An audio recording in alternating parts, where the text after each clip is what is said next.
Bonjour, comment vas-tu aujourd'hui avec ce joli soleil? La question à laquelle nous allons tenter de répondre est comment s'orienter?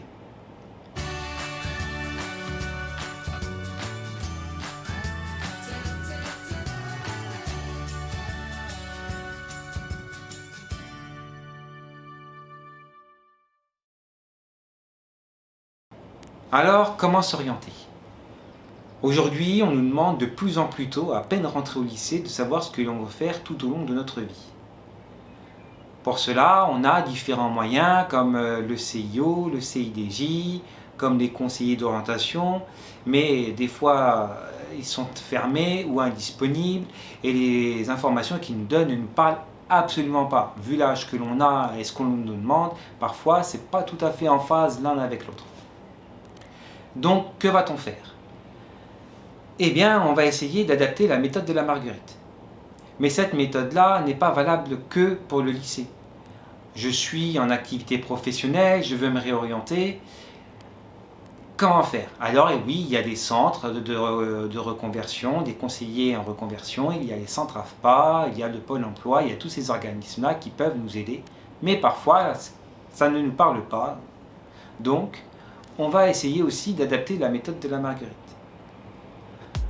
C'est parti pour le diaporama. Pour adapter la méthode de la Marguerite à l'orientation, on va dessiner un cercle.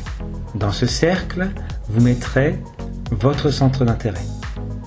Si vous avez plusieurs centres d'intérêt, vous prenez plusieurs feuilles et vous faites un cercle pour chacun d'eux.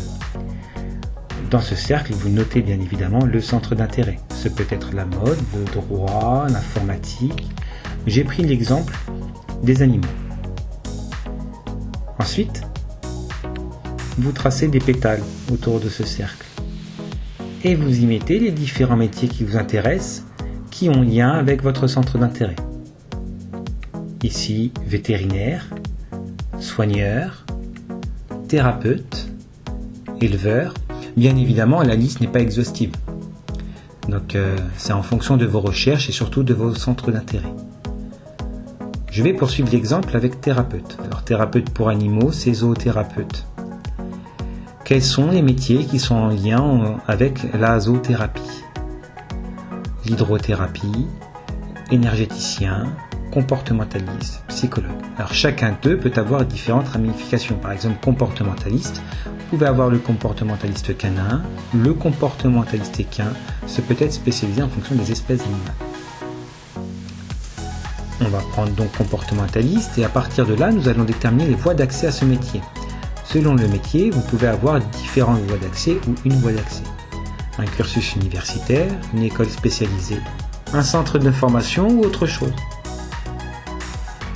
Et une fois que vous avez déterminé ceci, vous devez vous demander si vous êtes prêt à vous engager dans cette voie, comme par exemple la durée du cycle, le financement. Et si votre motivation est réelle, je vous encourage vivement soit à vous orienter dans cette direction, soit à vous réorienter si vous êtes déjà en activité professionnelle. Et si vous êtes prêt, je vous souhaite bon courage et armez-vous de patience et de motivation et vous réussirez votre reconversion.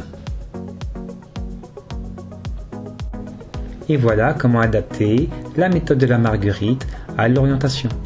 Je vous mets en description un lien sur un site internet qui vous permettra de faire un bilan de personnalité. Il faudra compter à peu près 1h30, c'est totalement gratuit et ça peut vous aider. Donc j'espère que tout ça vous aura été utile. Je vous souhaite bon courage et à très bientôt.